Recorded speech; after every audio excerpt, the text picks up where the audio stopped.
নমস্কার বন্ধুরা, আমি মৌমিতা। আহারে বাহারিতে আপনাদের সকলকে স্বাগত। আজ চলে এসেছি একটা নতুন রেসিপি নিয়ে। আজকের রেসিপি ফ্রুট কেক। আমি এখানে কেক বানানোর জন্য দুটো বড় কমলা লেবুর জুস বার করে নিয়েছি। জুসটা বার করে নিয়ে আমি মিক্সিতে পেস্ট করে নিয়েছি। আপনারা চাইলে অরেঞ্জ জুস ব্যবহার করতে পারেন, যেটা বাজার থেকে কিনতে পাওয়া যায়। এর মধ্যে দিয়ে দিলাম টুটি ফ্রুটি, কালো কিশমিশ, নর্মাল কিশমিশ, এরপর দিয়ে দিচ্ছি কাজু বাদাম। কাজু বাদামগুলোকে ভেঙে নিয়েছি। আর দিয়ে দিচ্ছি চেরি। চেরিগুলোকে আমি টুকরো টুকরো করে নিয়েছি। কিছুটা চেরি রেখে দিচ্ছি ওপরে ছড়ানোর জন্য। এবারে এই ড্রাই ফ্রুটসগুলোকে অরেঞ্জ জুসের সাথে ভালো করে মিশিয়ে নিচ্ছি। এইভাবে এটাকে অন্তত পক্ষে আধ ঘন্টা ভিজিয়ে রাখতে হবে। যত বেশিক্ষণ ভিজিয়ে রাখবেন ড্রাই ফ্রুটসগুলো তত ভালো ফুলে উঠবে এবং নরম হয়ে যাবে। এখানে আমি 2 কাপ ময়দা, 1 কাপ চিনি এবং 1 কাপ রিফাইন্ড অয়েল নিয়েছি। তার মানে যতটা ময়দা তার হাফ চিনি এবং হাফ রিফাইন্ড অয়েল। এবারে একটা ডিম ফাটিয়ে রেখেছি। ডিমটাকে কাঁটা চামচের সাহায্যে ভালো করে মিক্স করে নিচ্ছি। এর মধ্যে দিয়ে দিচ্ছি 1 কাপ চিনি, যেটা একটু আগেই দেখালাম। আপনারা চাইলে চিনিটাকে মিক্সিতে ভালো করে গুঁড়ো করে নিয়েও মেশাতে পারেন, তাতে সুবিধা হতে পারে। চিনিটাকে ভালো করে মিশিয়ে নিলাম। এরপর একটা ছাঁকনির মধ্যে 2 কাপ যে ময়দা দেখানো হলো সেটা দিয়ে চেলে নিচ্ছি। এসব জিনিসগুলো চেলে খাওয়াই ভালো।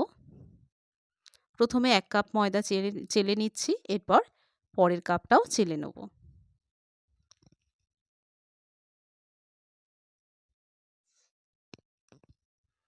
পরের কাপটা দিয়ে দিচ্ছি।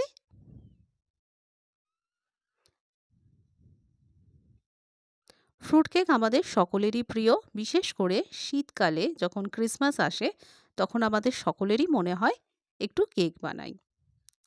এরপর দিয়ে দিচ্ছি 1 টেবিল স্পুন বেকিং পাউডার।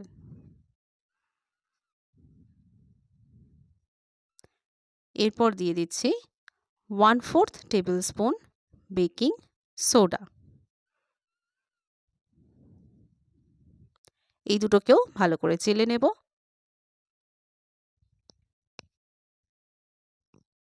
যদি দানা দানা থেকে যায় একটু আঙুল দিয়ে বা চামচ দিয়ে প্রেস করে নিলে দানাটা ভেঙে যাবে। ব্যাস, চালা হয়ে গেছে। এর মধ্যে আরও কতগুলো জিনিস দিয়ে দিচ্ছি। প্রথমেই দিয়ে দিচ্ছি মিল্ক পাউডার। আপনারা চাইলে লিকুইড দুধও ব্যবহার করতে পারেন, কিন্তু তাতে ব্যাটারটা পাতলা হয়ে যেতে পারে। আমি এখানে 10 টাকা দামের একটা মিল্ক পাউডারের প্যাকেট ব্যবহার করেছি। এরপর দিয়ে দিচ্ছি 1 কাপ রিফাইন্ড অয়েল। আপনারা চাইলে এখানে বাটারও ব্যবহার করতে পারেন কিছুটা।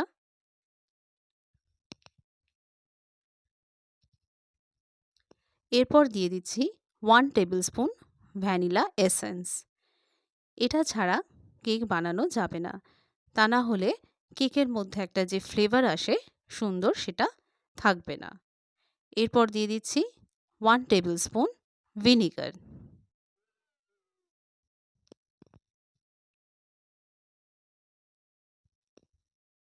সব শেষে দিয়ে দিচ্ছি অরেঞ্জ জুসে ভিজিয়ে রাখা ড্রাই ফ্রুটসগুলো।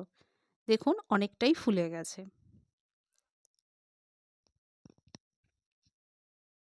এবারে এই সব কিছুকে ভালো করে মিশিয়ে নিতে হবে।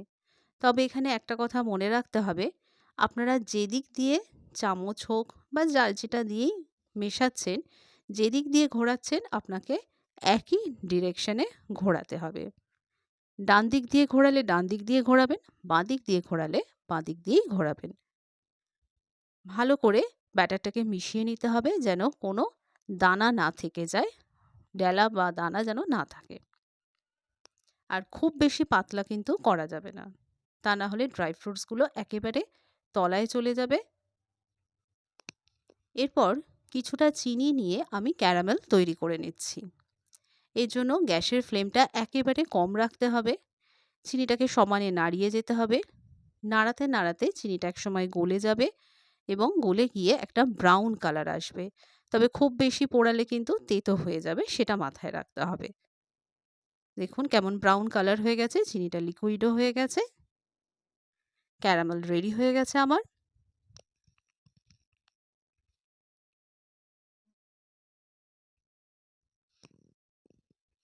এই ক্যারামেলটাকে আমি আমার ব্যাটারের সাথে মিশিয়ে নেব। ক্যারামেল মেশালে ব্যাটারটার কালারটা খুব সুন্দর হবে। সঙ্গে সঙ্গে এটাকে নাড়তে থাকতে হবে, ভালো করে মিশিয়ে নিতে হবে। দেখুন কালারটা একটু চেঞ্জ হয়েছে, একটু ব্রাউনিশ কালার এসছে। কেকটা যখন বেক হবে তখন দেখা যাবে ওপরে একটা হালকা ব্রাউনিশ কালার।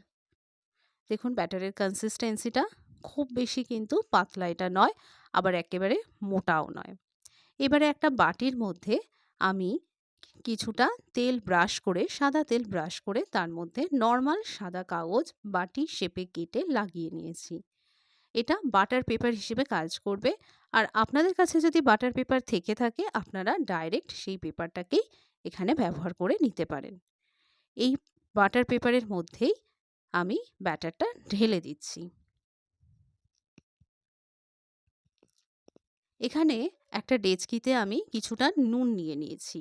এর উপরে একটা স্ট্যান্ডও বসিয়ে নিয়েছি। এটাকে একটা ঢাকনা দিয়ে আটকে 15 মিনিট হাই ফ্লেমে গ্যাসটা রেখে প্রিহিট করতে দেব। নুনটা থাকার ফলে ভেতরে একটা টেম্পারেচার তৈরি হবে। এবার ঢাকনাটা খুলে দিচ্ছি, ভেতরটা গরম হয়ে গেছে। দেখুন এই স্ট্যান্ডটা বসানো রয়েছে, এর মধ্যে আমি আমার বোলটা, যে বোলের মধ্যে আমি ব্যাটারটা নিয়েছি সেটা বসিয়ে দিচ্ছি।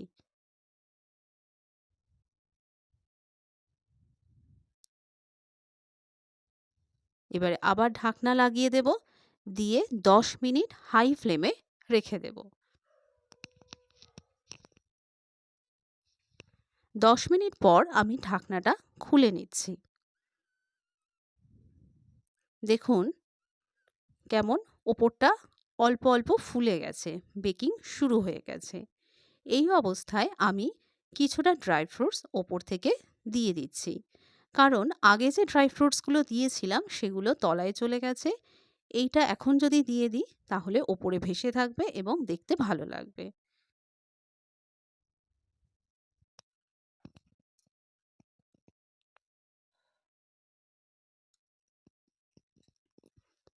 ড্রাই ফ্রুটস দেওয়া হয়ে গেছে। এবার আমি আবার ঢাকনাটাকে লাগিয়ে দেব এবং আধ ঘন্টা বা 30 মিনিট আমি আবারও হাই ফ্লেমে রেখে দেব।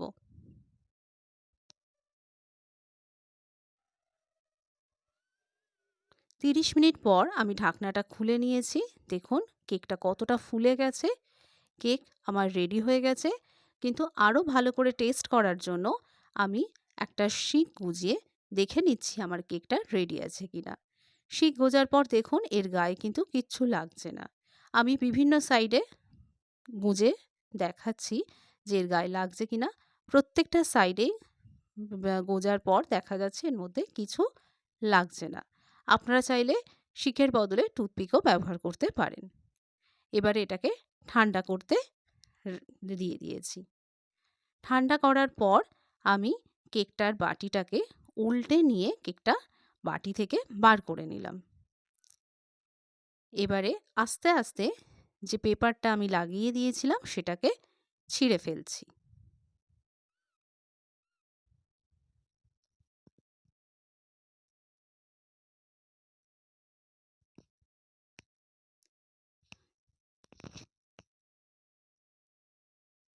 কেকটা চারপাশ থেকেই কিরকম ফুলে গেছে।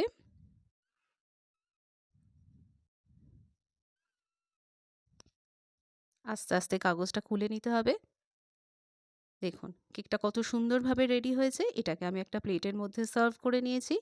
এবারে যে কোনো অনুষ্ঠানে বাড়িতে যে কোনো সময় আপনারা সহজেই এটা বানিয়ে ফেলতে পারেন। তাহলে আজকের মতো এটুকুই। আবার দেখা হচ্ছে নতুন একটা ভিডিওতে, নতুন একটা রেসিপি নিয়ে। ধন্যবাদ।